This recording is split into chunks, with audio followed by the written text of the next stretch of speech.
नमस्कार विद्यार्थी मित्रांनो, मॉनिटरी इकॉनॉमिक्स या विषयाच्या लेक्चर सिरीजमध्ये आपलं स्वागत आहे। मॉनिटरी इकॉनॉमिक्स या विषयाच्या पहिले प्रकरण मनी इंट्रोडक्शन, पैशाची ओळख या संदर्भाने आपण काही महत्त्वाचे टॉपिक्स आपण आत्तापर्यंत पाहिलेले। आजचा आपला जो टॉपिक आहे तो पैशाच्या पुरवठ्याच्या संदर्भाने अतिशय महत्त्वाचा टॉपिक आहे। ज्या पैसा आणि पैशाच्या पुरवठ्यावर नियंत्रण ठेवणे अतिशय महत्त्वाची बाब समजली जाते, अशा पैशाच्या पुरवठ्यावर नियंत्रण ठेवण्यासाठीचं अतिशय महत्त्वाचे जे दोन धोरणे आहेत त्या दोन धोरणांमध्ये चलनविषयक धोरण मॉनिटरी पॉलिसी आणि दुसरं महत्त्वाचं आहे ते म्हणजे राज्यकोषीय धोरण, त्याला आपण म्हणूया फिस्कल पॉलिसी। अशा दोन्ही धोरणांचा आपण A to Z सगळा आपण अभ्यास आज करणार आहोत। तर सर्वात महत्त्वाचं पैसा आणि पैशाचा पुरवठा हा आपला अर्थव्यवस्थेमध्ये अतिशय सर्वात सक्रिय आणि चल घटक आहे। या पैशाच्या पुरवठ्याचा प्रभाव आपल्या अर्थव्यवस्थेच्या विकासावर होतो, पण आपल्या सर्वच आर्थिक घडामोडींवर देखील त्या ठिकाणी होत असतो। म्हणून आपल्याला पैशाचा पुरवठा नियंत्रणाखाली ठेवणे हा अतिशय महत्त्वाची बाब आहे। आणि ही महत्त्वाची बाब नियंत्रणाखाली ठेवण्यासाठी मग कोणकोणत्या धोरणांचा अवलंब करावा लागतो किंवा कोणकोणती धोरणे ही कशा पद्धतीने त्या ठिकाणी त्याची अंमलबजावणी केली जाते या संदर्भातल्या त्या ठिकाणी सर्वात महत्त्वाचं जे धोरण आहे मॉनिटरी पॉलिसी, चलनविषयक धोरण, या धोरणाचा आपण बारकाईने आपण अभ्यास करणार आहोत। याच्यामध्ये हे जे चलनविषयक जे धोरण आहे त्या चलनविषयक धोरणांमध्ये सर्वात महत्त्वाचं या धोरणाची त्या ठिकाणी आखणी कोणाच्या माध्यमातून केली जाते तर सर्वात महत्त्वाचं आहे इथे RBI हे आपल्या काय आहे सर्वात महत्त्वाचं म्हणजे या धोरणाची निर्मिती करण्यापाठीमागे आणि त्या धोरणाची अंमलबजावणी करण्यापाठीमागे देशातली सर्वात महत्त्वाची मध्यवर्ती बँक या RBIच्या माध्यमातून त्या ठिकाणी या धोरणाचं त्या ठिकाणी आखणी आणि त्या धोरणाची अंमलबजावणी केली जाते। तर नक्की काय आहे चलनविषयक धोरण, चलनविषयक धोरणाच्या अंमलबजावणीसाठी कोणकोणत्या साधनांचा अवलंब केला जातो आणि कशा पद्धतीने RBI या सगळ्याच धोरणांमध्ये त्या ठिकाणी सातत्याने बदल करते, ते कशा पद्धतीने बदल करत असते किंवा करणे का क्रमप्राप्त असते, या सर्वांचा आपण त्या ठिकाणी बारकाईने या सगळ्या बाबी आपण समजून घेऊया। तर चलनविषयक धोरण जे आहे चलनविषयक धोरणाची व्याख्या पहिल्यांदा आपण या ठिकाणी समजून घेऊया। चलनविषयक धोरण कशाला म्हणायचं, बेसिक आपल्या त्या ठिकाणी त्याची जी कन्सेप्ट आहे चलनविषयक धोरण ची व्याख्या काय सांगते पहा। मध्यवर्ती बँक, आपण ज्या बँकेचा आपण पहिल्यांदाच उल्लेख केलेला आहे ज्याला आपण मध्यवर्ती बँक आपण काय म्हणलेलं आहे RBI। तर ह्या मध्यवर्ती बँक अर्थव्यवस्थेतील पैसा व पैशाचा पुरवठा नियंत्रणाखाली ठेवण्यासाठी काय करते, ज्या मार्गांचा व ज्या साधनांचा अवलंब करते त्यालाच चलनविषयक धोरण असे म्हणतात। या संकल्पनेमध्ये सर्वात महत्त्वाचं म्हणजे इथे उल्लेख केलेला आहे मध्यवर्ती बँकेचा। दुसरा महत्त्वाचा उल्लेख आहे तो म्हणजे पैसा आणि पैशाच्या पुरवठ्याचा। आणि मग ह्या पैसा आणि पैशाच्या पुरवठ्यावर नियंत्रण ठेवण्यासाठी मध्यवर्ती बँकेकडून म्हणजेच आपल्याकडे त्या ठिकाणी RBI कडून कोणकोणत्या मार्गांचा आणि साधनांचा अवलंब केला जातो, त्या मार्गांचा व साधनांचा अवलंब म्हणजेच चलनविषयक धोरण होय। ते सर्वात महत्त्वाचं म्हणजे इथे सोर्सेस म्हणजे आपण कोणकोणत्या मार्गांचा अवलंब करते मध्यवर्ती बँक आणि कोणत्या साधनांचा अवलंब करून पैशाचा पुरवठा नियंत्रणाखाली ठेवते, त्याला आपण काय म्हणायचं एकत्रित चलनविषयक धोरण असे म्हणतात। तर आपल्याला इथे मॉनिटरी इकॉनॉमिक्सची त्या ठिकाणी म्हणजे पॉलिसीची त्या ठिकाणी सर्वात आपली ही संकल्पना डोक्यात ठेवायची आहे। इथे मध्यवर्ती बँकेची भूमिका अतिशय महत्त्वाची असते। दुसरी महत्त्वाची त्या ठिकाणी आहे देशातला पैसा आणि पैशाचा पुरवठा हा देखील महत्त्वाचा असतो आणि तो पैशाचा पुरवठा नियंत्रणाखाली ठेवण्यासाठी पर्टिक्युलर RBI काय करते, एका विशिष्ट पर्टिक्युलर मार्गांचा आणि पर्टिक्युलर साधनांचा इथे जर अवलंब करून त्या ठिकाणी पैशाचा पुरवठा नियंत्रणाखाली जर ठेवत असेल तर त्याला म्हणायचं चलनविषयक धोरण। तर ह्या चलनविषयक धोरणाच्या आपण त्या ठिकाणी संकल्पना आपण आता समजून घेतलेली आहे। इथे जे इंग्लिश मिडियमचे स्टुडंट्स आहेत त्या माझ्या विद्यार्थी मित्रांसाठी पण त्या ठिकाणी मी ती व्याख्या सेम आपण त्या ठिकाणी ती व्याख्या इथे मी इथे केलेली आहे। तर त्या विद्यार्थ्यांनी मात्र या संकल्पनेचा देखील आपण त्या ठिकाणी अभ्यास म्हणजे दोन्ही स्टुडंटला म्हणजे मराठी माध्यमचे विद्यार्थ्यांस आणि इंग्रजी माध्यमच्या विद्यार्थ्यांना इथे या लेक्चर सिरीजमध्ये त्या ठिकाणी त्याचा दोघांनाही त्या ठिकाणी चांगला फायदा होणार आहे। तर संकल्पना पाहिल्यानंतर आपल्याला आता इथे चलन विषयक व्याख्येमध्ये आपण संदर्भ पाहिला होता की ज्या मार्गांचा आणि साधनांचा अवलंब करते त्यालाच आपण चलन विषयक धोरण म्हणतो. इथे मग सर्वात महत्त्वाचं मध्यवर्ती बँक RBI कोणकोणत्या मार्गांचा अवलंब करते ते 2 मार्ग त्या ठिकाणी दिलेले आहेत. तर मध्यवर्ती बँकेकडून चलन विषयक धोरणांची अंमलबजावणी करण्यासाठी प्रामुख्याने मध्यवर्ती बँक 2 मार्गांचा त्या ठिकाणी अवलंब करत असते. त्यामधला पहिला जो मार्ग आहे तो म्हणजे संख्यात्मक पतनियंत्रणाची साधने. संख्यात्मक पतनियंत्रणाचा मार्ग हा अवलंबला जातो आणि दुसरा जो मार्ग आहे तो म्हणजे गुणात्मक पतनियंत्रणाचा मार्ग. या दोन्ही मार्गांच्या माध्यमातून पैशाचा पुरवठा नियंत्रणाखाली ठेवण्यासाठी सातत्याने मध्यवर्ती बँक त्या ठिकाणी प्रयत्नशील असते किंवा त्याची त्या ठिकाणी सातत्याने त्या ठिकाणी मध्यवर्ती बँकेला पैशाच्या पुरवठ्यावर नियंत्रण ठेवण्यासाठी जाणीवपूर्वक त्या ठिकाणी सातत्याने प्रयत्न करावे लागतात. तर इथं संख्यात्मक पतनियंत्रण कशाला म्हणायचं त्याची पण आपण तिथे संकल्पना दिलेली आहे. गुणात्मक पतनियंत्रण कशाला म्हणायचं त्याची देखील आपण संकल्पना दिलेली आहे. तर संख्यात्मक पतनियंत्रण म्हणजेच काय, देशातील पैसा व पैशाच्या पुरवठ्यावर प्रभावीपणे, लक्षात घ्या, प्रभावीपणे व तत्काळ नियंत्रण ठेवण्यासाठी RBI कडून ज्या साधनांचा किंवा ज्या मार्गांचा अवलंब केला जातो त्यालाच आपण काय म्हणायचं आहे, संख्यात्मक पतनियंत्रण. इथे लक्षात घ्या, संख्यात्मक पतनियंत्रणाची संकल्पना काय सांगते, देशातील पैसा व पैशाच्या पुरवठ्यावर प्रभावीपणे, हा सगळ्यात महत्त्वाचं म्हणजे आपल्याला इफेक्टिव्हली म्हणजे प्रभावीपणे व तत्काळ, इमिजिएटली, इथे सर्वात महत्त्वाचं आहे. इथे आपल्याला प्रभावीपणे आणि तत्काळ नियंत्रण ठेवण्यासाठी RBI कडून ज्या साधनांचा अवलंब केला जातो त्याला संख्यात्मक पतनियंत्रण असे म्हणतात. हे सर्वात महत्त्वाचं लक्षात घ्या. तर संख्यात्मक पतनियंत्रणाच्या संकल्पनेमध्ये किंवा त्याच्या अर्थामध्ये सगळ्यात महत्त्वाचं आहे प्रभावीपणे व तत्काळ नियंत्रण ठेवण्यासाठी RBI कडून ज्या साधनांचा अवलंब केला जातो त्यालाच आपल्याला काय म्हणायचं आहे, संख्यात्मक पतनियंत्रण. आता ह्या संख्यात्मक पतनियंत्रणासाठी मध्यवर्ती बँकेकडून कोणकोणत्या साधनांचा अवलंब केला जातो ती साधनं आपल्याला पुढच्या PPT मध्ये आपण ते पुढच्यामध्ये पाहूया स्लाइडमध्ये. तर ही संकल्पना मात्र आपल्याला लक्षात ठेवायची आहे. तिथे सर्वात महत्त्वाचं काय, इफेक्टिव्हली, इथे सर्वात महत्त्वाचं आहे इफेक्टिव्हली टूल्स आपण ज्याला म्हणून ओळखतो आणि ज्याच्यामध्ये त्या ठिकाणी इमिजिएटली त्या ठिकाणी आपल्याला काय केलं तर पैशाचा पुरवठा त्या ठिकाणी कंट्रोलमध्ये आणला जातो. तर सर्वात महत्त्वाचं म्हणजे the instrument utilised by the RBI to effective and immediately control the country money and money supply is known as the quantitative credit control. तर आपल्या सर्वात महत्त्वाचं म्हणजे हा संख्यात्मक पतनियंत्रणाच्या संकल्पनेचा हा भाग आपण त्या ठिकाणी पाहिलेला आहे. आता थोडंसं इकडे या. तर गुणात्मक पतनियंत्रण म्हणजे काय, हा झाला पहिला मार्ग. संख्यात्मक पतनियंत्रण हा झाला मध्यवर्ती बँकेची एक मार्ग आणि ह्या मार्गाच्या सहाय्याने त्या ठिकाणी त्या ठिकाणी सांगितलेलं आहे तर प्रभावीपणे आणि तत्काळ नियंत्रण जे मिळवायचं असेल त्या मार्गाचा आपल्याला अवलंब करावा लागणार आहे. तर दुसरा जो मार्ग आहे तो काय सांगतो, अनावश्यक क्षेत्राकडे जाणारा पैसा आवश्यक त्या क्षेत्राकडे. इथं सगळ्यात महत्त्वाचं म्हणजे अनावश्यक कशाला म्हणायचं आणि आवश्यक कशाला म्हणायचं हे आपल्या लक्षात आलं पाहिजे. अनावश्यक क्षेत्राकडे जाणारा पैसा आवश्यक त्या क्षेत्राकडे वळवण्यासाठी इथे मध्यवर्ती बँक म्हणजेच कोणती, RBI व्यापारी बँकांवर जे नियम व अटी लावते त्यालाच गुणात्मक पतनियंत्रण असे म्हणतात. थोडक्यात त्याला काय म्हणायचं आहे की व्यापारी बँकांच्या बँकिंग मध्ये त्या ठिकाणी काय केले पाहिजे, गुणवत्ता आणली पाहिजे किंवा बँकेच्या बँकिंग व्यवहारामध्ये त्या ठिकाणी कायदेशीर त्या ठिकाणी नियम व अटी घालून देणे म्हणजे थोडक्यात गुणात्मक पतनियंत्रण आहे. इथे व्याख्येमधला पहिला संदर्भ जो आहे तो आवश्यक क्षेत्राकडे जाणारा पैसा आवश्यक त्या क्षेत्राकडे वळवण्यासाठी मध्यवर्ती बँक म्हणजे RBI व्यापारी बँकांवर जे नियम व अटी घालून देते त्यालाच गुणात्मक पतनियंत्रण असे म्हणतात.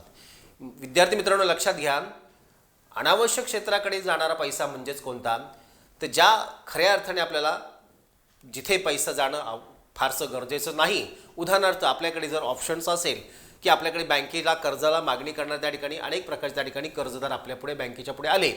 त्याच्यामध्ये टू व्हीलरसाठी मागणी करणारा एक वर्ग आहे, शेतीच्या पीक पाण्यासाठी किंवा शेतीच्या उत्पादनासाठीचा एक त्या ठिकाणी कर्जदार आलेला आहे, उद्योग उभारायचा आहे म्हणून त्या ठिकाणी एक तिसरा त्या ठिकाणी कर्जदार आलेला आहे, चौथा त्या ठिकाणी घरामध्ये फर्निचर बसवायचं आहे म्हणून त्या ठिकाणी चौथा उपभोग्य कर्जासाठीची मागणी करणारे कर्जाची मागणी करणार आलेला आहे. अशा किंवा एखाद्याला त्या ठिकाणी प्रवास करायचा आहे आणि म्हणून त्या ठिकाणी त्याला विदेशी टूर करायची म्हणून त्याला कर्ज हवे. तर अशा वेगवेगळ्या कर्जांच्या लिस्टमध्ये जर आपण पाहिलं त्याच्यामध्ये अनावश्यक आणि आवश्यक आपल्याला त्या ठिकाणी जर त्याच्यामध्ये हे केलं आपण त्या ठिकाणी आपण त्या ठराविक पद्धतीने त्या ठिकाणी आपण अनावश्यक कशाला म्हणायचं तर अनावश्यक म्हणजे ज्याची खऱ्या अर्थाने त्या ठिकाणी फारशी आता आवश्यकता नाही आहे. उदाहरणार्थ त्या ठिकाणी विदेशी दौरा हा त्या ठिकाणी अनावश्यक त्या ठिकाणी कर्जाचा त्या ठिकाणी प्रकार मोडता येईल. दुसऱ्या नंबर त्या ठिकाणी घरामध्ये त्या ठिकाणी फर्निचर बसवायचा हा देखील त्या ठिकाणी तुमचा अनावश्यक त्या ठिकाणी कर्जामध्ये टाकता येईल. किंवा तुमचं टू व्हीलर किंवा इतर आणखीन काही जे टू व्हीलरचं लोन असेल ते देखील तुमचं अनावश्यक आहे. याच्यामध्ये आवश्यक कोणतं आहे तर शेतीसाठीचं कर्ज आणि उद्योग उभारणीसाठीचं कर्ज हे आवश्यक आहे. मग त्या ठिकाणी ह्या 2-3 क्षेत्रांकडे जो अनावश्यक क्षेत्राकडे जाणारा जो पैसा आहे तो त्या ठिकाणी तो वळवून त्या ठिकाणी ॲग्रिकल्चर सेक्टरला किंवा त्या ठिकाणी इंडस्ट्रियल सेक्टर त्या ठिकाणी तो काय केला पाहिजे तो डायव्हर्ट करता आला पाहिजे. आणि म्हणून इथं व्याख्येमध्ये सांगितलं आहे अनावश्यक क्षेत्राकडे जाणारा पैसा आवश्यक त्या क्षेत्राकडे वळवण्यासाठी मध्यवर्ती बँक म्हणजे RBI व्यापारी बँकांवर ज्या नियम व अटी घालून देते त्यालाच आपण गुणात्मक पत्र नियंत्रण असे म्हणतात.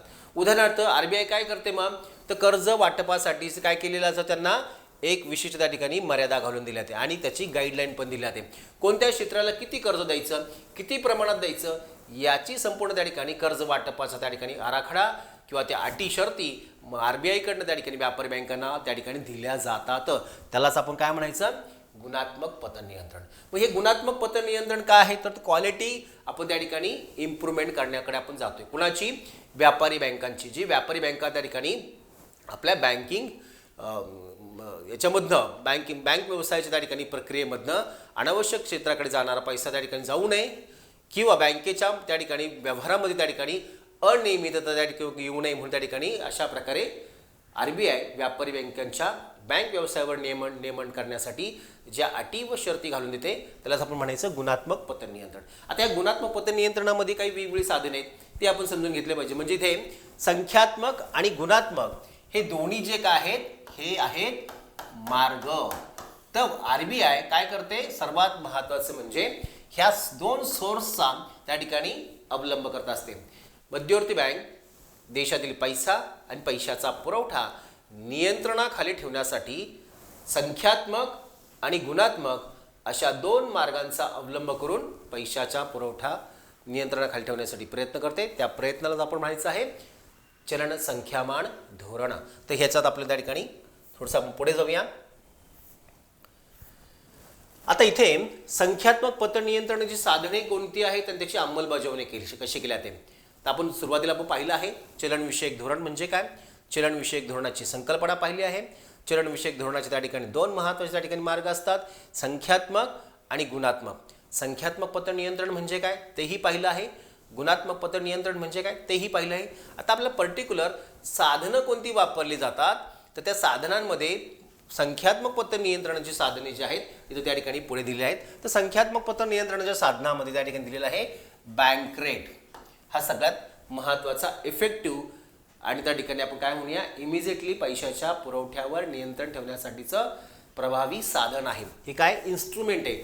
First instrument bank rate. तर बँक रेट म्हणजे काय दुसरं महत्त्वाचं आहे कॅश रिझर्व्ह रेशो त्याला इन शॉर्टमध्ये CRR असं म्हटलेलं आहे. 3 नंबरचं आहे स्टॅट्युटरी लिक्विडिटी रेशो त्याला इन शॉर्टमध्ये SLR असं म्हटलेलं आहे. तिसरं हे CRR प्रमाणे त्या ठिकाणी SLR देखील त्या ठिकाणी एकाच दिशेमध्ये काम करत असतं. आणि चौथं महत्त्वाचं आहे ओपन मार्केट ऑपरेशन खुल्या बाजारात कर्ज रोख्यांची खरेदी विक्री. या 4 साधनं ही काय आहेत ही 4 महत्त्वाची साधने ही संख्यात्मक पत नियंत्रणाची साधने म्हणून ओळखली जातात. संख्यात्मक पत नियंत्रण साधने किती आहेत 4 लक्षात ठेवायचं आपल्याला. एक बँक रेट रोख राखीवनीतीचे प्रमाण वैधानिक तरलता दर आणि खुल्या बाजारात कर्ज रोख्यांची खरेदी विक्री. आता आपण 1 to 1 आपण त्याच्या फक्त संकल्पना पाहूया आणि नंतर पुढे जाऊन त्याची अंमलबजावणी कशी केली जाते ते आपण समजून घेऊया. बँक दर म्हणजेच काय रे तर बँक दर म्हणजे हा जनरली कर्जाचा व्याजदर अजिबात नाही. हा बँक दर म्हणजेच काय मध्यवर्ती बँक व्यापारी बँकांना ज्या दराने कर्ज पुरवठा करते त्या दरास बँक रेट असे म्हणतात. हे लक्षात घ्या मुलांनो. बँक रेट काय म्हटलेलं आहे? मध्यवर्ती बँक व्यापारी बँकांना ज्या दराने कर्ज पुरवठा करते, म्हणजे काय, RBI काय करते, लोन कुणाला देते, कमर्शियल बँकेला. कमर्शियल बँकेला जे लोन देतात त्या लोन देतात म्हणजेच काय, ते फ्री हँड देतात का? मध्यवर्ती बँक कमर्शियल बँकेला लोन किंवा कर्जाचा पुरवठा फ्री हँड किंवा त्या ठिकाणी फुकट देत नाही. तर ह्या कमर्शियल बँकांना दिल्या गेलेल्या कर्ज आहे त्या कर्जावरचा जो व्याजदर आहे, रेट ऑफ इंटरेस्ट, तो आहे तो म्हणजेच बँक रेट. तर हा आपल्याला लक्षात ठेवायचा आहे. तर मध्यवर्ती बँक म्हणजे RBI कमर्शियल बँकेला ज्या दराने कर्ज पुरवठा करते, काय करते, लोन, जे लोन देते ते लोन देत असताना जो रेट ऑफ इंटरेस्ट आकारला तो, त्या रेट ऑफ इंटरेस्टलाच काय म्हणायचं आहे आपल्याला, बँक रेट असे म्हणायचं आहे. तर बँक रेट म्हणजेच काय, मध्यवर्ती बँक RBI व्यापारी बँकांना ज्या दराने कर्ज पुरवठा करते त्या दरास बँक दर किंवा बँक रेट असे म्हणतात. हे क्लिअर झालं. बँक रेट आपल्याला विसरायचं नाही. बँक रेट म्हणजे आपण घेतलेल्या कर्जाचा तो व्याजदर अजिबात नाही. तर व्यापारी बँकांना मध्यवर्ती बँक ज्या दराने कर्ज पुरवठा करते त्या दरास बँक रेट असे म्हणतात.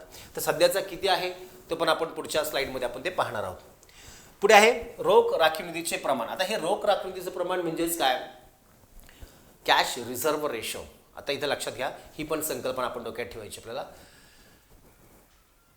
व्यापारी बँकांना आपल्या एकूण रोख रकमेपैकी, व्यापारी बँकांना आपल्या एकूण रोख रकमेपैकी जी विशिष्ट रोख रक्कम ज्या दराने आपल्याला मध्यवर्ती बँकेमध्ये ठेवावी लागते त्या दरास CRR असे म्हणतात. म्हणजे इथे आपल्याकडे इथे कमर्शियल बँक आहे आणि ह्या कमर्शियल बँकेला त्याच्या आपल्या एकूण रोख रकमेपैकी जी विशिष्ट रोख रक्कम, मग ती 10% असेल, 5% असेल किंवा व्हॉटेवर जे असेल, ज्या दराने ती रोख रक्कम आयदर स्वतःकडे किंवा RBI कडे ठेवावी लागते त्या दरास काय म्हणतात, रोख राखीव निधीचे प्रमाण म्हणतात.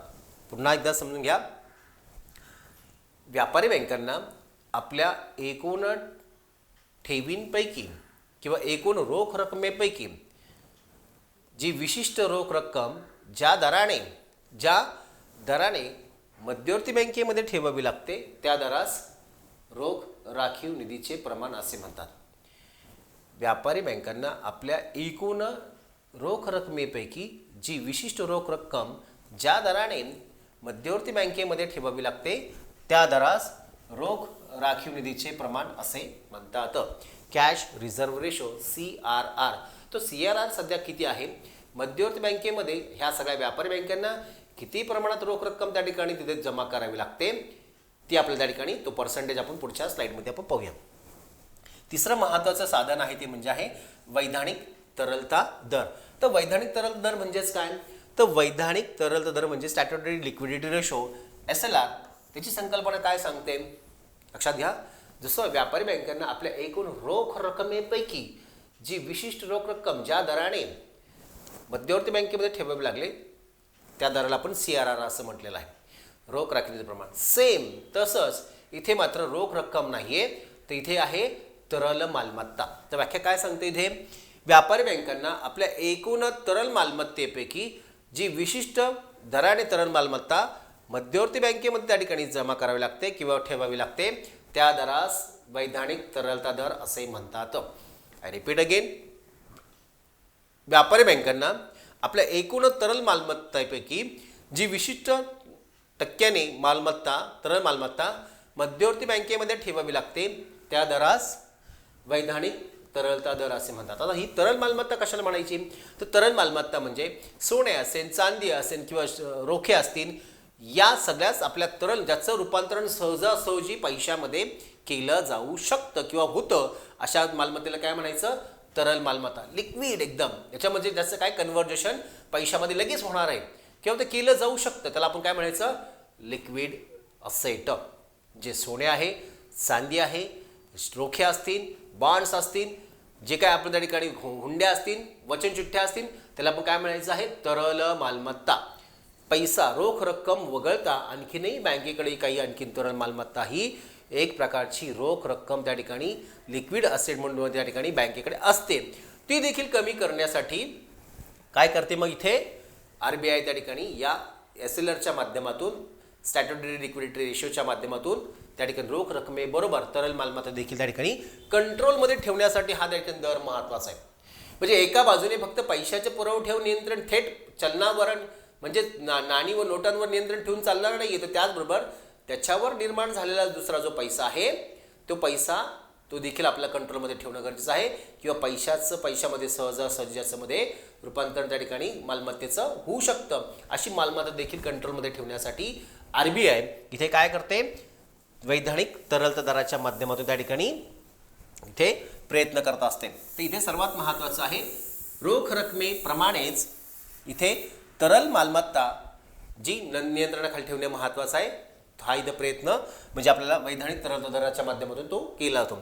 आता इथे चौथं जे महत्त्वाचं आहे थोडंसं इथं आपल्याला बारकाईने समजून घेणं गरजेचं आहे, खुल्या बाजारात कर्जरोख्यांची खरेदी विक्री. आता खुल्या बाजारात कर्जरोख्यांची खरेदी विक्री म्हणजेच काय, शासनाच्या माध्यमातून खुल्या बाजारात काही कर्जरोखे विक्रीला काढले जातात आणि विकलेले कर्जरोखे पुन्हा खरेदी पण केले जातात. आता ही खरेदी विक्री म्हणजेच काय, त्याला ओपन मार्केट ऑपरेशन त्याला म्हटलेलं आहे. हे ओपन मार्केट ऑपरेशन का करायचं आहे, तर देशातला पैसाचा पुरवठा चलनामध्ये किती प्रमाणात उपलब्ध आहे त्यानुसार त्या ठिकाणी कर्जरोखे कधी विक्रीला काढायचे किंवा कधी त्या ठिकाणी ते खरेदी करायचे हा परिस्थितीवर अवलंबून असणारा त्या ठिकाणी महत्त्वाचा भाग आहे किंवा तो निर्णय आहे. तर सर्वात महत्त्वाचं म्हणजे इथे खुल्या बाजारामध्ये मध्यवर्ती बँकेने आपली कर्जरोखे विक्रीला काढते वेळप्रसंगी किंवा विकलेली कर्जरोखे वेळप्रसंगी ती परिस्थिती अनुरूप पुन्हा ती खरेदी पण करते. ती परिस्थिती अनुरूप म्हणजेच काय, डिपेंड ऑन सिच्युएशन. ती डिपेंड ऑन सिच्युएशन म्हणजेच काय, देशातील असणारी तेजी किंवा मंदी, याच्यावर आपण पुढच्या स्लाइडमध्ये आपण सविस्तर चर्चा करणार आहे. तर इथे काय, खुल्या बाजारात कर्जरोख्यांची खरेदी विक्री म्हणजे मध्यवर्ती बँकेकडून आपले काही कर्जरोखे परिस्थिती अनुरूप विक्रीला काढते आणि परिस्थिती अनुरूप ते पुन्हा खरेदी करते. यालाच आपण काय म्हणायचं आहे, खुल्या बाजारातील कर्जरोख्यांची खरेदी विक्री. आता ही खरेदी विक्री करताना त्या ठिकाणी परिस्थिती अनुरूप म्हणजेच तेजी आणि मंदीच्या परिस्थितीचा सारासार विचार करून पैशाचा पुरवठा वाढवायचा असेल तर त्या ठिकाणी कर्जरोखे त्या ठिकाणी काय केले जातात, खरेदी केले जातात. आणि पुन्हा जर पैशाचा पुरवठा कमी करायचा असेल तर कर्जरोखे विक्रीला काढले जातात. तर यालाच आपण म्हणायचं खुल्या बाजारात कर्जरोख्यांची खरेदी विक्री. याच्यावर आपण सविस्तर परिस्थिती अनुरूप आपण सविस्तर पुढे बोलणार आहे. तर इथे सगळ्यात महत्त्वाचं म्हणजे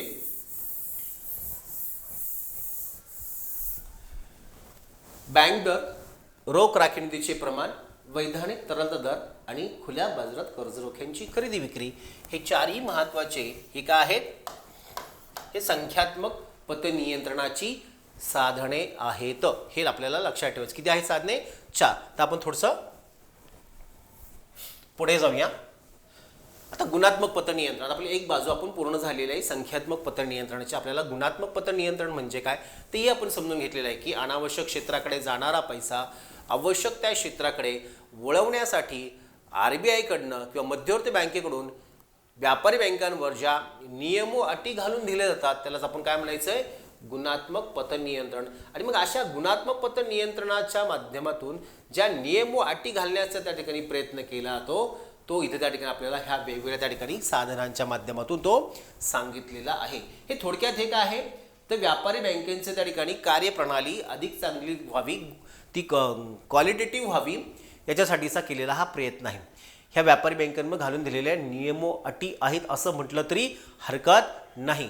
तर इथे सर्वात महत्त्वाचं म्हणजे कर्ज आणि तारण यातील अंतर सुनिश्चित करणे. इथे सर्वात महत्त्वाचं लक्षात घ्या मुलांनो, इथे सर्वात महत्त्वाचं म्हणजे व्यापारी बँका जनरली कर्ज देताना काय केलं पाहिजे, बँकेने तारणाचा विचार केला पाहिजे आणि तारणाच्या किमतीचा विचार केला पाहिजे.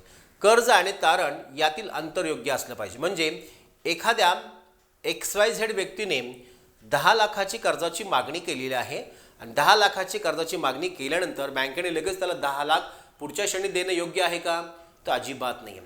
तर व्यापारी बँकेने पुढच्या क्षणाला त्या ठिकाणी 10 लाख देण्याऐवजी त्या व्यक्तीकडनं काहीतरी आपण काय केलं पाहिजे, तारण घेतलं पाहिजे, मॉर्गेज काहीतरी आपण ठेवलं पाहिजे, म्हणजे त्याला आपल्याला काय सिक्युरिटी, बँकेची त्या ठिकाणी सुरक्षिततेची पॉलिसी आपण त्याला प्रिन्सिपल म्हणतो ना, तर त्या ठिकाणी बँकेने काय केलं पाहिजे, सुरक्षिततेची त्या ठिकाणी धोरणाची अंमलबजावणी करत त्या ठिकाणी तारण पहिल्यांदा घेतलं पाहिजे. आता तारण त्या ठिकाणी काय असलं पाहिजे, तुमच्या कर्जाच्या मागणीच्या पेक्षा तारणाची किंमत ही कशी असली पाहिजे, जास्त असली पाहिजे, तरच बँकेने त्या ठिकाणी 10 लाखाचे कर्ज त्याला ते सहजासहजी मंजूर केलं पाहिजे. म्हणजे आपल्या इथे कर्ज घेताना त्या ठिकाणी तारण हा अतिशय महत्त्वाचा हा फॅक्टर आहे. आणि मग या ठिकाणी जे तारण आहे ते तारणाची किंमत ही देखील सर्वात महत्त्वाची आहे. कर्जाची मागणी आणि तारणाची किंमत हे सगळ्यात महत्त्वाचं आहे.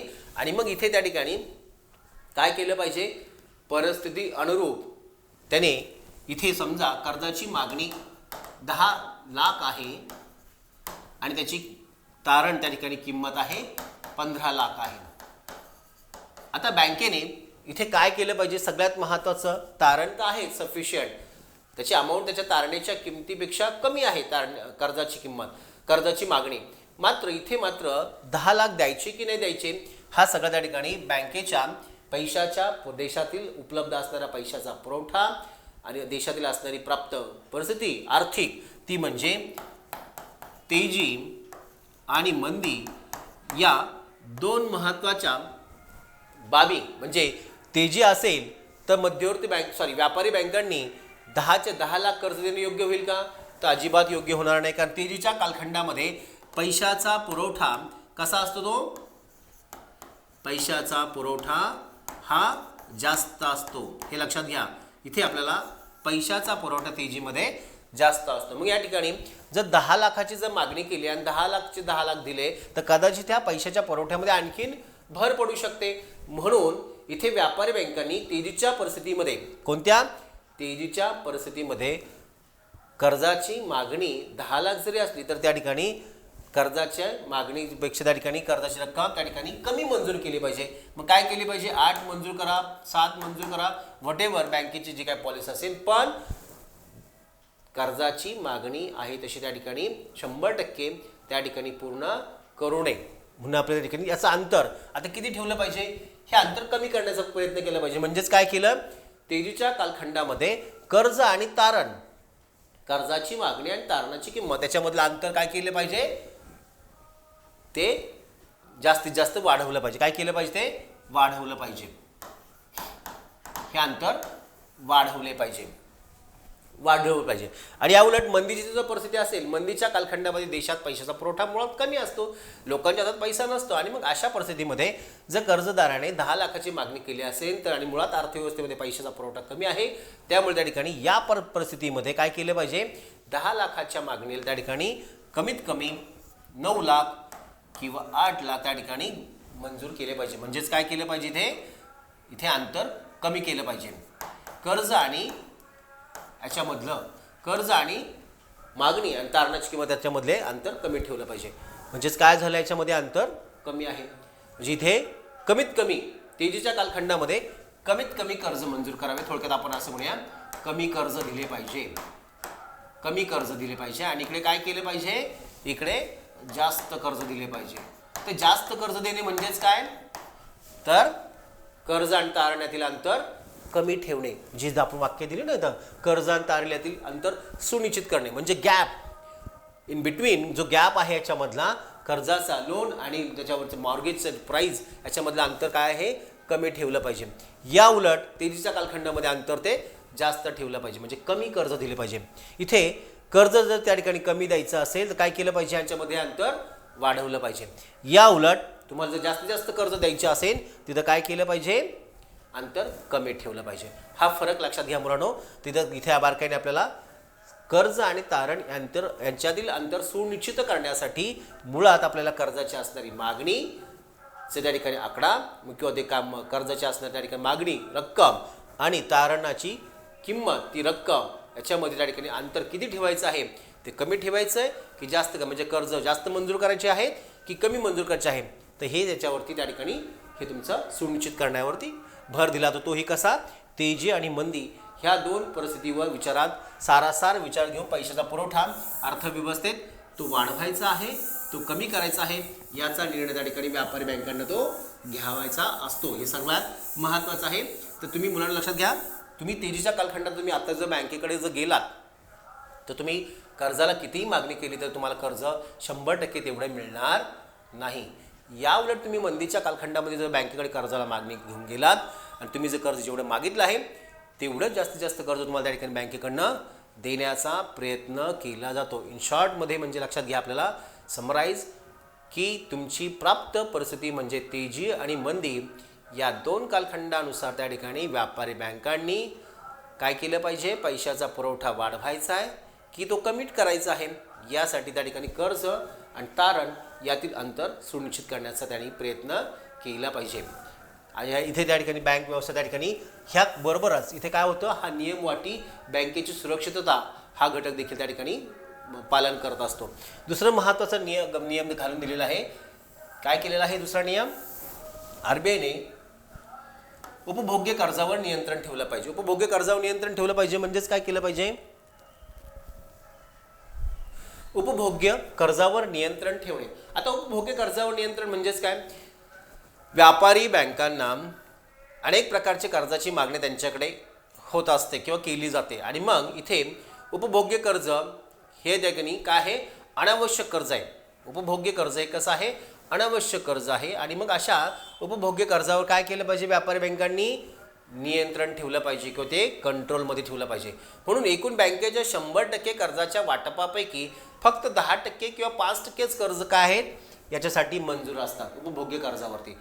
असं जर त्या ठिकाणी बँकेने आपल्या 100% कर्जाच्या रकमेपैकी 100% 90% कर्ज त्या ठिकाणी उपभोग्य कर्जाच्या कारणासाठी जर दिली गेली तर बँकेला त्या ठिकाणी असे त्या ठिकाणी उपभोग्य कर्ज त्या ठिकाणी वसूल होण्याची शक्यता कमी असते किंवा असे उपभोग्य कर्ज हे देशाच्या दृष्टिकोनातून ही घातक असतात. कारण अशा उपभोग्य कर्जामुळे देशात कोणतेही उत्पादन तयार होत नाही आणि उत्पादन तयार झालं नाही तर रोजगार तयार होत नाही, रोजगार तयार झाला नाही तर लोकांच्या हातात उत्पन्न म्हणजे लोकांची क्रयशक्ती कमी राहते. क्रयशक्ती कमी असे की त्या ठिकाणी तुमच्या अर्थव्यवस्थेमध्ये मंदीची परिस्थिती निर्माण होते आणि मग मंदीची परिस्थिती निर्माण झाली तर पुन्हा हा रिकव्हरीला त्या ठिकाणी लोन रिकव्हरीला प्रॉब्लेम निर्माण येऊ शकतो. म्हणून परिणामी त्या ठिकाणी व्यापारी बँकांनी कर्ज देत असताना कोणत्या प्रकारचे कर्ज आपण देतो आहोत आणि ते कर्ज देत असताना त्या ठिकाणी किती प्रमाणात दिले पाहिजे याचा सारासार निर्णय त्या ठिकाणी बँकांनी घेतला पाहिजे. म्हणून मध्यवर्ती बँक म्हणजे आरबीआय ह्या व्यापारी बँकांना हा एक नियम घालून दिलेला आहे, उपभोग्य कर्जावर नियंत्रण ठेवणं म्हणजेच काय, उपभोग्य कर्ज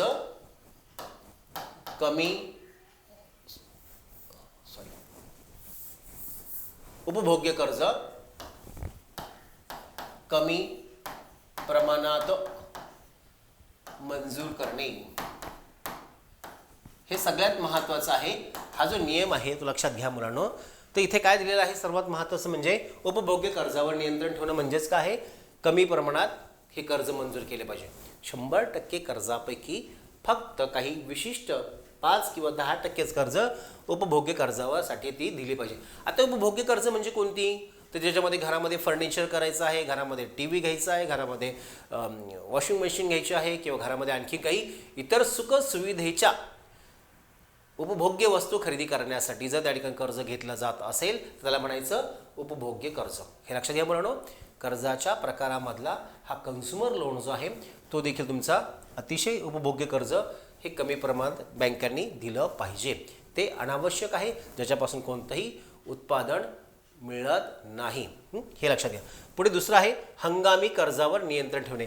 जसं उपभोग्य कर्जावर नियंत्रण ठेवलं जातं तसंच इथे हंगामी कर्ज हे सीझनल लोन व्यापारी बँकांना 12ही महिने कर्जाला जर मागणी होत असेल आणि व्यापारी बँकेने फक्त एकाच पिरियडमध्ये किंवा एकाच हंगामामध्ये जर कर्ज मंजूर केली आणि जर भविष्यकाळामध्ये त्या हंगामामध्ये चालणारा जो उद्योग किंवा व्यवसाय आहे तो जर त्या ठिकाणी तोट्यात गेला तर कदाचित बँकेला या लोनची रिकव्हरी करणं अवघड असतं किंवा ती लोनची रिकव्हरी होणार नाही आणि परिणामी बँकेचा NPA किंवा गैरनिष्क्रिय मालमत्ता वाढण्याची शक्यता जास्त असते. म्हणून इथं काय केलं पाहिजे, व्यापारी बँकांनी हंगामी कर्जावर नियंत्रण ठेवलं पाहिजे. म्हणजेच काय केलं पाहिजे, एका पर्टिक्युलर हंगामामध्ये कर्ज देण्याऐवजी काय केलं पाहिजे, तर सर्वात महत्त्वाचं म्हणजे सर्वच हंगामांना कर्ज दिले पाहिजे. हे सगळ्यात महत्त्वाचं आहे. सगळ्याच हंगामांना कर्ज दिले, म्हणजे उन्हाळा असेल, पावसाळा असेल किंवा हिवाळा असेल, ह्या तिन्ही हंगामांमध्ये सर्वच क्षेत्रांना, मग ती शेती असेल, उद्योग असेल किंवा सेवा असेल, उपभोग्य कर्ज असेल किंवा अनेक कर्जाची त्या ठिकाणी शैक्षणिक लोन असेल, सगळ्याच कर्जाला त्या ठिकाणी न्याय दिला पाहिजे. फक्त एका विशिष्ट हंगामामध्ये, एका विशिष्ट क्षेत्रासाठी किंवा विशिष्ट व्यक्तीलाच कर्ज देण्याऐवजी ते काय केलं पाहिजे, ते अलोकेट सगळीकडे त्या ठिकाणी केलं पाहिजे. त्या ठिकाणी डिसेंट्रलाइज केलं पाहिजे. त्याचं विकेंद्रीकरण चांगल्या पद्धतीने करता आलं पाहिजे. एका पर्टिक्युलर हंगामामध्ये जर कर्ज दिलं तर बँकेला तोटा होण्याची किंवा ते लोन रिकवर होण्याची त्या ठिकाणी भीती जास्त असते, आणि म्हणून त्या ठिकाणी बँकेने हा तोटा किंवा हा धोका टाळण्यासाठी काय केलं पाहिजे, सर्वात महत्त्वाचं म्हणजे हंगामी कर्जावर नियंत्रण ठेवलं पाहिजे. इथं पर्टिक्युलर हंगामामध्ये कर्ज दिली नाहीच पाहिजे, अशी मध्यवर्ती बँकेची ह्या व्यापार बँकांना गाईडलाईन असते. ते सर्वात महत्त्वाचं म्हणजे हंगामी कर्जावर नियंत्रण ठेवणे. पुढे आहे कर्जाचे शिधा वाटप. आता इथं त्या ठिकाणी व्यापारी बँकांना जे काही त्या ठिकाणी निधीची आवश्यकता असते, ती निधीची आवश्यकता पूर्ण करण्यासाठी ह्या बँका म्हणजे व्यापारी बँका मध्यवर्ती बँकेकडे त्या ठिकाणी मागणी करत असतात. आणि इथे या ठिकाणी ही जी कर्जाची मागणी किंवा निधीची मागणी करत असताना इथे व्यापारी बँकांची इथे निधीची मागणी आणि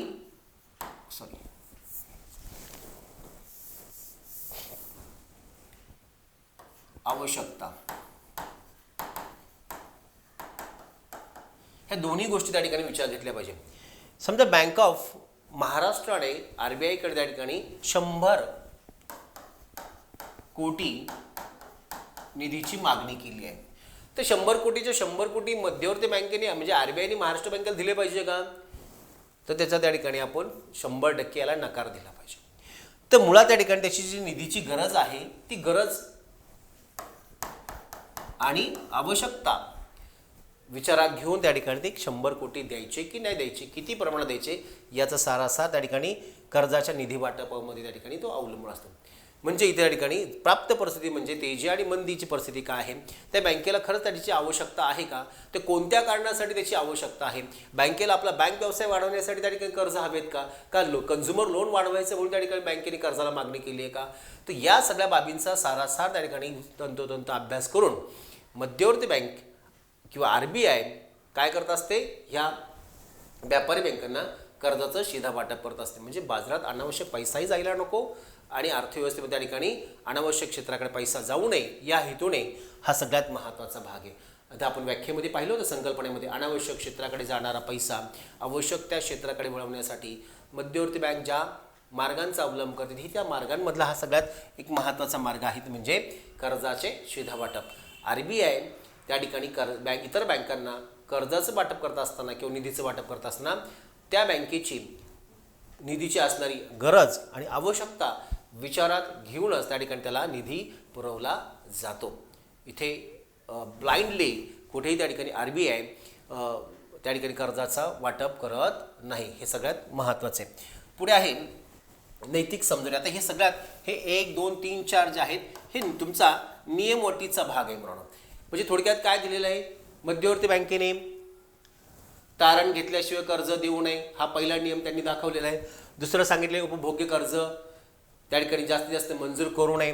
तिसरं महत्त्व सांगितलं आहे एका पर्टिक्युलर हंगामामध्ये कर्ज देऊ नका, सर्वच हंगामांमध्ये सर्वच क्षेत्रांना सर्वच व्यक्तींना कर्ज द्या. चौथं महत्त्वाचं आहे अनावश्यक कर्जाची मागणी करू नये किंवा ती केली तरी ती मंजूर केली जाणार नाही. हे सगळे नियम झाले. आता पुढे जो इथं दिलेला आहे पाचवा घटक नैतिक समजावणी.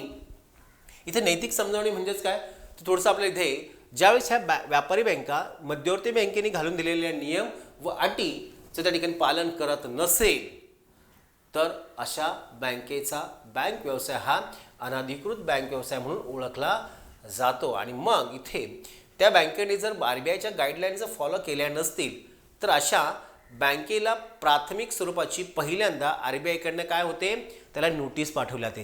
ती नोटीस काय असते, ती थोडक्यात प्रकारची एक नैतिक समज असते. काय असते ती, नैतिक समजावणी असते. तुम्ही RBIच्या गाईडलाईन फॉलो न करता जो बँक व्यवसाय करताय तो मुळात अनलिगल बँकिंग आहे, अशा प्रकारची एक नैतिक त्या ठिकाणी पहिल्यांदा प्राथमिक स्वरूपाची समज मध्यवर्ती बँकेकडून व्यापारी बँकांना दिली जाते. इज अ फर्स्ट नोटीस, त्याला आपण म्हणूया, जी त्या ठिकाणी त्याला त्याची रिमाइंडर मध्ये त्या ठिकाणी आठवण करून दिली आहे नियमाची वाटींची, त्याच्यामध्ये त्याला आपण म्हणायचं नैतिक समजावणी. आता हा झाला तुमच्या कारवाईचा भाग. एखाद्या बँकेने पर्टिक्युलर एखाद्या व्यापारी बँकेने RBIच्या गाईडलाईन जर फॉलो केल्या नाही तर त्या ब्रेक केल्यामुळे त्याला पहिल्यांदा हा त्याच्या कारवाईचा हा पहिला भाग आहे, ते नैतिक समजावणी घातली. फर्स्ट त्याला काय केलं तर त्याला त्याची बँकिंग व्यवसायाची, चांगल्या बँकिंग व्यवसायाची जाणीव काढून देण्याचं काम ह्या पहिल्या नोटीसमधनं केलं जातं. पुढे आपल्याला जर बँकेने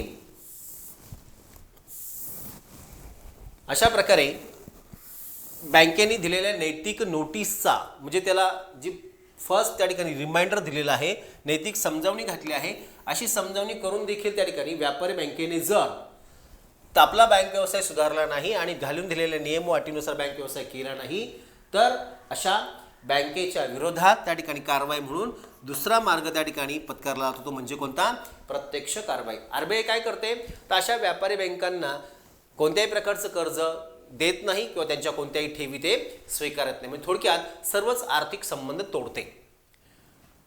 अशा बँकेला कोणत्याही स्वरूपाचा निधी पुरवला जाणार नाही किंवा कर्ज दिलं जाणार नाही किंवा त्या बँकेच्या कोणत्याही CRR असेल किंवा इतर कोणत्या ठेवी असेल त्या बँक एक्सेप्ट करत नाही. थोडक्यात आर्थिक संबंध त्या ठिकाणी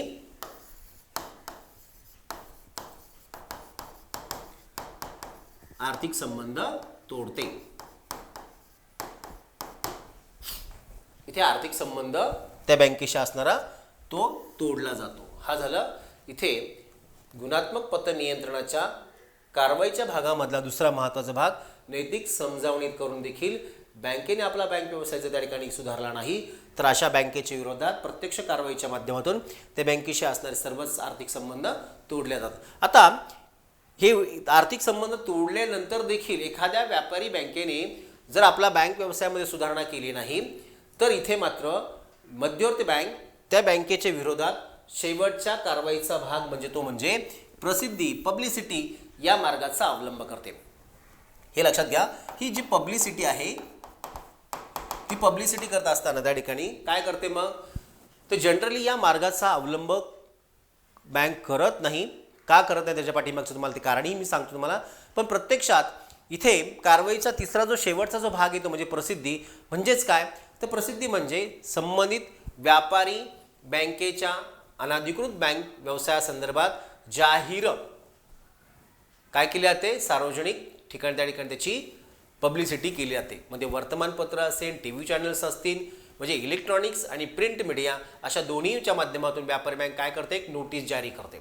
आणि ती नोटीस जारी करून काय सांगते की संबंधित XYZ बँक ही RBIच्या गाईडलाईन प्रमाणे त्या ठिकाणी काम करत नाही. सदर बँकेचा बँक व्यवसाय हा अनधिकृत बँक व्यवसाय आहे आणि भविष्यकाळात या बँकेला जर काही मोठा आर्थिक तोटा जर झाला तर त्यास RBI जबाबदार नसेल. अशा प्रकारची जाहीर नोटीस त्या ठिकाणी या पब्लिक त्या ठिकाणी केली जाते. आणि मग इथे त्या ठिकाणी प्रसिद्धी मार्गाच्या माध्यमातून जेव्हा ही नोटीस त्या ठिकाणी लोकांपर्यंत पोहोचते साहजिकच त्या बँकेच्या ठेवीदारांपर्यंत जाते, खातेदारांपर्यंत जाते आणि मग तेव्हा अशा बँकेचे सगळे ठेवीदार किंवा खातेदार त्या बँकेमधनं काय करतात, आपली खाते बंद करण्याचा प्रयत्न करतात आणि त्यातूनच मग ती बँक आपोआप त्या ठिकाणी बंद पडते. म्हणजेच इथे हा शेवटचा जो मार्ग आहे तो जालीम त्या ठिकाणी इलाज आहे किंवा त्या ठिकाणी उपचार आहे. तर हा प्रसिद्धी हा मुळात त्या ठिकाणी ह्या समूळ बँक व्यवसायासाठी तो घातक पण ठरू शकतो. म्हणून प्रसिद्धी या मार्गाचा प्रामुख्याने RBI अवलंब करत नाही. कारण बँक व्यवसाय हा कशावर अवलंबून आहे, विश्वासावर अवलंबून आहे. ट्रस्ट हा जो विश्वास आहे तो विश्वास हा सगळ्यात महत्त्वाचा आहे. आणि जर एखादी XYZ बँकेने त्याच्या बँकिंग अनधिकृत बँकिंगमुळे त्या ठिकाणी जर तिचं पब्लिसिटीमध्ये जर गेली तर संपूर्ण बँक व्यवसायावर त्या ठिकाणी लोकांचं चिन्ह निर्माण होऊ शकतं आणि संपूर्ण बँक व्यवसाय त्या ठिकाणी धोक्यात येऊ शकतो. म्हणून त्या ठिकाणी काय केलं तर RBI जनरली अशा प्रसिद्धी मार्गाचा कमी प्रमाणात अवलंब करते, पण काही अपवादात्मक केसमध्ये त्या ठिकाणी RBIला असे कठोर मार्गाचा अवलंब देखील करावा लागतोच. म्हणून आपल्या या ठिकाणी प्रसिद्धी हा शेवटचा तुमचा कारवाईचा मार्ग आहे. तर सगळ्यात महत्त्वाचं मुलांना लक्षात घ्या, ही अशा प्रकारे गुणात्मक पत्र नियंत्रणामध्ये किती साधने सांगितलेली आहेत? 7 साधने सांगितलेली आहेत. हे आपल्याला लक्षात ठेवायचं आहे. 7 साधनांमध्ये काय दिलेलं आहे? कर्ज आणि तारण्यातील अंतर सुनिश्चित प्रमाणामध्ये करणं. दुसरं महत्त्वाचे हंगामी कर्जावर नियंत्रण ठेवणं, उपभोग्य कर्जावर नियंत्रण ठेवणे आणि कर्जाचे सीधा वाटप करणे, नैतिक समजावणी, प्रत्यक्ष कारवाई आणि प्रसिद्धी, अशा 7 महत्त्वाची साधने आपण लक्षात ठेवायची आहेत. किती? 7 गुणात्मक साधने किती आहेत? क्वालिटेटिव्ह टूल्स किंवा क्वालिटेटिव्ह जे काय आहेत त्याला आपण इन्स्ट्रुमेंट आपण त्याला म्हणूया, ती किती आहेत? 7 प्रकारचे आहेत. तर ही 7 आपण ती लक्षात ठेवायची आहेत. तर अशा प्रकारे आपल्याला संख्यात्मक आणि गुणात्मक पतनियंत्रण म्हणजे काय आणि संख्यात्मक आणि गुणात्मक पतनियंत्रणाची कोणकोणती साधने असतात ते आपण पाहिलेलं. आता इथे थोडंसं आणखीन ॲडिशनल याचाच एक भाग आपण पाहूया. तो म्हणजे परिस्थिती अनुरूप, जे तुम्हाला मी म्हणालो होतो, तर ते परिस्थिती अनुरूप म्हणजे देशातील पैशाचा पुरवठा. इथे प्रत्यक्षात पैशाचा पुरवठा कमी करायचा आहे की जास्त करायचा आहे, तो वाढवायचा आहे की तो कमी करायचा, यासाठी त्या ठिकाणी त्यावेळेस त्या ठिकाणी RBI आपल्या संख्यात्मक आणि गुणात्मक साधनांमध्ये वाढ किंवा घट करत असते, तो बदल करत असते. तर प्रामुख्याने संख्यात्मक पत्र नियंत्रणाची साधने ही त्या ठिकाणी परिस्थितीनुसार त्या ठिकाणी त्याच्यामध्ये कशी वाढ केली जाते किंवा कशी घट केली जाते हे आपण थोडंसं उदाहरणाने पाहूया. आता समजा आपल्याकडे तेजी ही आपल्याकडे एक महत्त्वाची आर्थिक स्थिती आहे किंवा एक आर्थिक अवस्था आहे. अवस्था आपण त्याला म्हणणे योग्य आहे, हे फेजेस. आणि दुसरी महत्त्वाची फेज असते ती म्हणजेच कोणती असते? मंदी. तर आपण काय म्हणूया? डिप्रेशन, हो की नाही? इकडे याला आपण म्हणूया बूम. तर आपल्याकडे 2 महत्त्वाच्या अवस्था असतात, एक म्हणजे तेजी आणि दुसरी असते मंदी. तर तेजी म्हणजेच काय? तर तेजी म्हणजे अशी अवस्था की ज्या अवस्थेमध्ये देशातला पैशाचा पुरवठा हा जास्त असतो.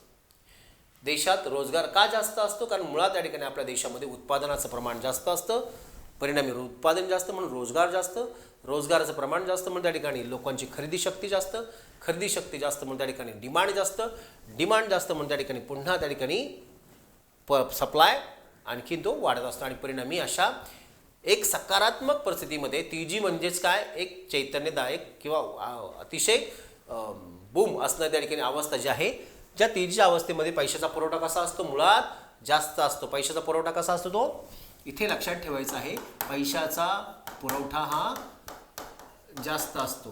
कसा असतो तो पुरवठा? तेजीच्या कालखंडामध्ये पैशाचा पुरवठा हा जास्त असतो. या उलट मंदीच्या कालखंडामध्ये काय असतं? तर मुळात या ठिकाणी मंदीचा कालखंड म्हणजे हा निराशाजनक वातावरण असतं. ज्या कालखंडामध्ये किंवा ज्या अवस्थेमध्ये, मंदीच्या अवस्थेमध्ये उत्पादन कमी म्हणून रोजगार कमी, रोजगार कमी म्हणून क्रयशक्ती कमी, बाजारात मागणी कमी, मागणी कमी म्हणून बाजारात सर्वच आर्थिक घटक हे खाली गेलेले असतात. म्हणजे इथे पैशाचा जो पुरवठा आहे तो कसा असतो? तो कमी असतो. पैशाचा पुरवठा हा कमी असतो. आता इथे परिस्थिती अनुरूप म्हणजेच काय? तेजी आणि मंदीची परिस्थिती अनुरूप बँक रेट मध्ये काय केलं पाहिजे? वाढ केली पाहिजे की घट केली पाहिजे? तर सर्वात महत्त्वाचं म्हणजे तेजीच्या परिस्थितीमध्ये मुख्यतः अगोदरच त्या ठिकाणी पैशाचा पुरवठा जास्त आहे, त्यामुळे अधिक त्या ठिकाणी जर बँक रेट, आता बँक रेटचा त्याचा काय संबंध आहे? तर बँक रेट म्हणजे व्यापारी बँकांना ज्या दराने कर्ज पुरवठा केला जातो त्या दराचा आपण बँक रेट म्हणतो. आता बँक रेटचं प्रमाण वाढवायचं आहे की कमी करायचं आहे? तर बँक रेटचं प्रमाण वाढवण्याचं की कमी करायचं हे ते 2 परिस्थिती अवलंबून असते. एक म्हणजे इथे लक्षात घ्या, इथे जर आपल्याकडे तेजी जर असेल तर तेजीच्या परिस्थितीमध्ये पैशाचा पुरवठा ऑलरेडी जास्त आहे, त्यामुळे बँकेने काय केलं पाहिजे? पैशाचा पुरवठा व्यापारी बँकांचा वाढवायचा नाहीये. तर व्यापारी बँकांचा पैशाचा पुरवठा वाढला तर आणखीन व्यापारी बँका काय करतील? त्यांची कर्ज देण्याची क्षमता वाढेल आणि ते आणखी लोकांना कर्ज वाटप करू शकतील. म्हणून या ठिकाणी व्यापारी बँकांना जर कर्ज पुरवठा कमी करायचा असेल तर काय केलं पाहिजे? बँक रेटमध्ये वाढ केली पाहिजे. तेजीच्या कालखंडामध्ये बँक रेटमध्ये वाढ केली जाते, हे लक्षात घ्या. या उलट मंदीच्या कालखंडामध्ये मुळात पैशाचा पुरवठा कमी असतो. पैशाचा पुरवठा कमी आहे म्हणून त्या ठिकाणी अर्थव्यवस्था आणखीन खाली घसरते किंवा ती खाली जाते. म्हणून त्या ठिकाणी अर्थव्यवस्थेला पुन्हा जर उभारी द्यायची असेल तर पैशाचा पुरवठा वाढवावा लागणार आहे. पैशाचा पुरवठा वाढला की मागणी वाढेल आणि इतर सर्व अर्थव्यवस्थेमधले सर्व आर्थिक घटक वरच्या दिशेने जाऊ शकतात. म्हणून आपल्या त्या ठिकाणी काय केलं पाहिजे, मंदीच्या कालखंडामध्ये बँक रेटमध्ये काय केली पाहिजे, घट केली पाहिजे. बँक रेटमध्ये घट केली की व्यापारी बँकांना मध्यवर्ती बँकेकडून कर्ज घेणं अधिक परवडेल कमी व्याजदराने आणि मग ते जास्तीत जास्त कर्ज घेतील व्यापारी बँका आणि व्यापारी बँकांची कर्ज देण्याची क्षमता वाढल्यामुळे ते लोकांना अधिक प्रमाणात कर्ज देतील आणि परिणामी अर्थव्यवस्था वर सरकू शकते. म्हणून मंदीच्या कालखंडामध्ये बँक रेटमध्ये काय केली पाहिजे, घट केली पाहिजे. पुढे आता बँक रेट प्रमाणेच CRR मध्ये देखील वाढ किंवा घट करण्यासाठी तेजी आणि मंदी ह्या दोन परिस्थितींचा विचार करावा लागतो. इथे CRR म्हणजेच काय, व्यापारी बँकांकडील असणारा रोख रक्कम जी काढून घेतली जाते. इथे तेजीच्या कालखंडामध्ये काय केलं पाहिजे, ती रोख रक्कम जास्त काढून घेण्यासाठी CRR मध्ये वाढ केली जाते. CRR मध्ये काय केले जाते, वाढ केली जाते. मंदीच्या कालखंडामध्ये काय केलं जातं, CRR मध्ये घट केली जाते. हे लक्षात घ्या. इथे तेजीची परिस्थिती असेल तर काय केली पाहिजे, वाढ केली पाहिजे. मंदीची परिस्थिती असेल तर काय केली पाहिजे, घट केली पाहिजे. हे लक्षातच ठेवा आपण आता, तेजी आणि मंदी. सेम बँक रेट CRR प्रमाणेच SLR मध्ये देखील प्राप्त परिस्थिती म्हणजे तेजी आणि मंदीच्या परिस्थितीनुसार त्या ठिकाणी बदल केला जातो. म्हणजे तेजीच्या परिस्थितीमध्ये काय केलं पाहिजे, इथे वाढ केली पाहिजे. SLR मध्ये म्हणजेच तरल मालमत्ता जास्त प्रमाणात काढून घेतली पाहिजे, कारण ऑलरेडी तिचे पैशाचा पुरवठा जास्त आहे. तसं त्या ठिकाणी तरल मालमत्ता देखील कमी करणं गरजेचं आहे. म्हणून त्या ठिकाणी तरल मालमत्ता कमी करण्यासाठी ते काय केलं पाहिजे, SLR मध्ये वाढ केली पाहिजे. SLR मध्ये वाढ झाली की बरोबर सगळ्या व्यापारी बँका आपल्याजवळ असणारा अधिकचा तरल मालमत्ता काय करावी लागेल, ती मध्यवर्ती बँकेकडे त्या ठिकाणी त्याला ती ट्रान्सफर करावी लागेल. आणि मंदीच्या कालावधीमध्ये याच्यामध्ये घट केली पाहिजे. पुढे खुल्या बाजारात कर्जरोख्यांची खरेदी विक्री. आता इथे मात्र थोडंसं कर्जरोख्यांची खरेदी विक्री म्हणजेच काय, व्यापारी बँकांनी जर तेजीच्या कालखंडामध्ये काय केलं पाहिजे, कर्जरोखे खरेदी केले पाहिजे की विकले पाहिजे. तर इथे तेजीच्या कालखंडामध्ये कर्जरोखे काय केले पाहिजे, विकले पाहिजे. म्हणजे त्यामध्ये कर्जरोख्यांमध्ये वाढ केली पाहिजे. तेजी कर्जरोख्यांमध्ये विक्रीमध्ये, इथे आपण याला विक्री म्हणूया, विक्री. तेजीच्या कालखंडामध्ये काय केली पाहिजे, कर्जरोख्यांमध्ये वाढ केली पाहिजे. या उलट मंदीच्या कालखंडामध्ये इथे खरेदी केली पाहिजे. काय केली पाहिजे, ते खरेदी केली पाहिजे. म्हणजे तेजीच्या कालखंडामध्ये कर्जरोखे विक्रीला काढणे आणि मंदीच्या कालखंडामध्ये विकलेले कर्जरोखे पुन्हा खरेदी करणे. म्हणजे पुन्हा RBI कडे असणारा पैसा व्यापारी बँकांकडे त्या ठिकाणी काय होणार आहे, सर्वसामान्य लोकांकडे. ही कर्जरोखे खरेदी कोण करतं, सर्वसामान्य जनता करते असते. खुल्या बाजारात कर्जरोख्यांची खरेदी विक्री म्हणजे ज्या लोकांकडे पैसा जास्त झालाय ते जर त्या ठिकाणी काय करतील, मग RBIची कर्जरोखे खरेदी करतील. म्हणजे त्यांचा पैसा RBI कडे जाईल. म्हणजे खुल्या बाजारात व्यापारी बँकांनी कर्जरोखे विक्रीला काढणे म्हणजे तेजीची परिस्थिती नियंत्रणाखाली आणणे. या उलट अर्थव्यवस्थेमध्ये पैशाचा पुरवठा कमी झाला असेल तर तेव्हा मात्र जनता काय करते, आपल्याजवळ खरेदी केलेले कर्जरोखे असतील तर ते काय करेल, विक्रीला काढेल. आणि विक्रीला काढलेले कर्जरोखे पुन्हा मग इथे खरेदी करेल. कोण करेल, RBI करेल. अशा प्रकारे RBI हे सगळ्यात महत्त्वाचं आहे. मंदीच्या कालावधीमध्ये कर्जरोखे खरेदी करणे आणि RBI तेजीच्या कालखंडामध्ये कर्जरोखे विक्रीला काढते. अशा प्रकारे RBIच्या माध्यमातून त्या ठिकाणी काय केलं जातात, खुल्या बाजारात कर्जरोख्यांची खरेदी विक्री करून लोकांकडील असणारा अनावश्यक पैसा त्या ठिकाणी कर्जरोख्यांच्या माध्यमातून काढून घेतला जातो.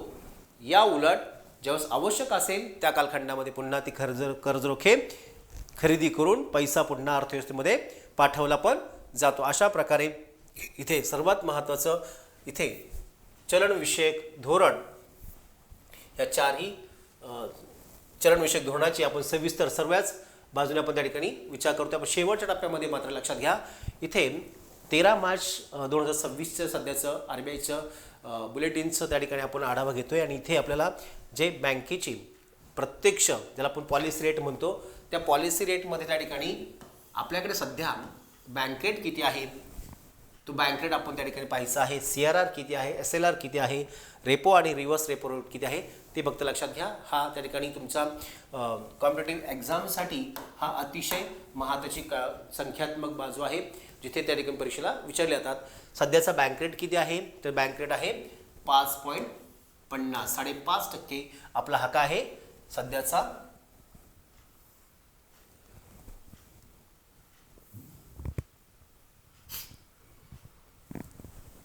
सध्या किती आहे 5.5% आपला बँक रेट आहे. रोख राखणीचं प्रमाण किती आहे आपलं, तर रोख राखणीचं प्रमाण आपल्याकडे 3% आहे. किती टक्के आहे, 3% आहे. वैधानिक तरलता दर किती आहे, 18% आपला SLRचं प्रमाण आहे. रेपो रेट आपला किती आहे 5.25 आहे. आणि रिव्हर्स रेपो किती आहे आपला, तर रिव्हर्स रेपो आपला जो आहे तो आहे तो 3.35 एवढा आहे. तर अशा प्रकारे आपल्याला ही करंट पॉलिसी रेट्स पण आपल्याला माहिती असणं आवश्यक आहे. अशा प्रकारे आपल्याला चलनविषयक धोरण म्हणजे काय, चलनविषयक धोरणांची संकल्पना, चलनविषयक धोरणाचे मार्ग, चलनविषयक धोरणांची साधने, चलनविषयक धोरणांचे साधनांची अंमलबजावणी ही प्राप्त परिस्थितीनुसार कशी केली जाते याचा सविस्तर आपण त्या ठिकाणी अभ्यासाच्या लेक्चरमध्ये आपण तो केलेला आहे. तर सर्वात महत्त्वाचं म्हणजे परीक्षेच्या दृष्टीने अतिशय महत्त्वाचा भाग आहे. जी 3 धोरणे असतात त्या 3 धोरणांमध्ये चलनविषयक धोरण, राज्यकोषीय धोरण आणि आंतरराष्ट्रीय व्यापार विषयक धोरण, किंमत धोरण अशा वेगवेगळ्या शासनांच्या धोरणांचा या ठिकाणी अभ्यास करणं महत्त्वाचं आहे. पण आपल्याला मॉनिटरी इकॉनॉमिक्ससाठी 2 धोरणं त्या ठिकाणी विचारात घेणं गरजेचं आहे. कारण पैसा आणि पैशाचा पुरवठा नियंत्रणाखाली ठेवण्यासाठी आपल्याकडे चलनविषयक धोरणाचा आणि दुसरा हप्ता राज्यकोषीय धोरण अशा दोन्ही धोरणांचा अवलंब करून देशातील पैसा आणि पैशाचा पुरवठा नियंत्रणाखाली ठेवला जातो. हे मागच्या मी पहिल्या लेक्चरमध्ये whose control and whose create and controls money supply हा जो व्हिडिओ बनवला आहे 15 मिनिटाचा तो नक्की पहा की तो का महत्त्वाचा आहे. कारण पैशाचा पुरवठा नियंत्रण ठेवणं ही आपली अर्थव्यवस्थेतील सर्वात महत्त्वाची तारेवरची कसरत असते. ती करण्यासाठी RBIला आणि दुसरं म्हणजे गव्हर्नमेंटला दोघांनाही त्या ठिकाणी कॉमनली त्या ठिकाणी ते धोरणं त्या ठिकाणी इम्प्लिमेंट करावी लागतात. तरच देशातला पैसा नियंत्रणाखाली ठेवणं शक्य होतं आणि तरच आपल्या देशातील पैसा जर नियंत्रणाखाली राहिला तर आपली अर्थव्यवस्था ही आर्थिक स्थैर्यासह विकासाच्या दिशेने पुढे जात राहते. आणि मग आपण त्या ठिकाणी कॉन्स्टंट ज्याला आपण म्हणतो ग्रोथ, तो ग्रोथ टिकवण्याचा असेल तर पैशाचा पुरवठा हा नियंत्रणाखाली ठेवणं महत्त्वाचं आहे. म्हणून आपण मॉनिटरी इकॉनॉमिक्स अंतर्गत पैशाच्या पुरवठ्याचा हा आपण बारकाईने हा कंट्रोलचा भाग आपण त्या ठिकाणी पॉलिसीच्या माध्यमातून तो समजून घेतलेला आहे. पुढची जी पॉलिसी ही त्याच्यामध्ये आपण A to Z सगळी माहिती आपण देणार आहे. ज्याप्रमाणे चलनविषयक धोरणांचा अभ्यास केला तसंच राज्यकोषीय धोरण म्हणजे काय आणि राज्यकोषीय धोरणाच्या साधनं कोणती आहेत, मार्ग कोणते आहेत, त्याची अंमलबजावणी कशी केली जाते याचा आपण सविस्तर पुढच्या लेक्चरमध्ये आपण अभ्यास करणार आहोत. तर सर्व विद्यार्थी मित्रांनी या व्हिडिओच्या संदर्भाने काही महत्त्वाचे कमेंट्स असतील ते नक्की मला कळवा. अद्यापही ज्या विद्यार्थ्यांनी मात्र चॅनलला सबस्क्राईब केलं नसेल त्यांनी चॅनल सबस्क्राईब करून घ्या, जेणेकरून तुम्हाला पुढच्या व्हिडिओची नोटिफिकेशन तुम्हाला त्या ठिकाणी मिळेल. जास्तीत जास्त विद्यार्थी मित्रांना तुम्ही त्या ठिकाणी ही व्हिडिओज शेअर करा, जेणेकरून त्यांना अभ्यासासाठी अतिशय चांगला त्याचा उपयोग होऊ शकतो. तर चला पुन्हा भेटूया आपण पुढच्या राज्यकोषीय धोरणाच्या लेक्चरमध्ये. थँक्यू.